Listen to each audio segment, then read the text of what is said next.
বিএনপির ভারপ্রাপ্ত চেয়ারম্যান তারেক রহমানকে নিয়ে কটূক্তির অভিযোগে একেএম শহীদুল ইসলাম নামে এক ব্যক্তিকে গ্রেপ্তারের ঘটনায় তীব্র প্রতিক্রিয়া জানিয়েছে বিএনপি। দলটি ওই ব্যক্তির নিঃশর্ত মুক্তি দাবি করেছে।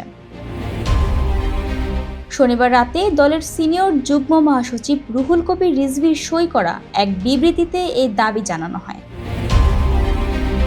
বিবৃতিতে উল্লেখ করা হয়, শনিবার বিএনপির ভারপ্রাপ্ত চেয়ারম্যান তারেক রহমান, ইনকিলাব মঞ্চের মুখপাত্র শহীদ ওসমান হাদি এবং জাতীয় কবি কাজী নজরুল ইসলামের কবর জিয়ারত করেন। এ সময় তারেক রহমানকে কটূক্তির অভিযোগে পুলিশ ফৌজদারি কার্যবিধির ৫৪ ধারায় শহীদুল ইসলামকে আটক করে আদালতে হাজির করে। পরে আদালত তাকে কারাগারে পাঠানোর আদেশ দেন।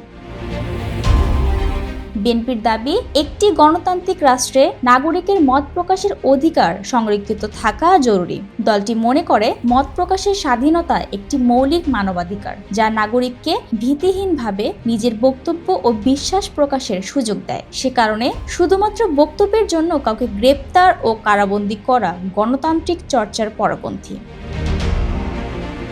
বিবৃতিতে আরও বলা হয়, বিএনপি দীর্ঘদিন ধরে গণতন্ত্র ও মানুষের বাক স্বাধীনতা প্রতিষ্ঠার সংগ্রামে রয়েছে এবং ভবিষ্যতেও এই অবস্থান থেকে সরে আসবে না।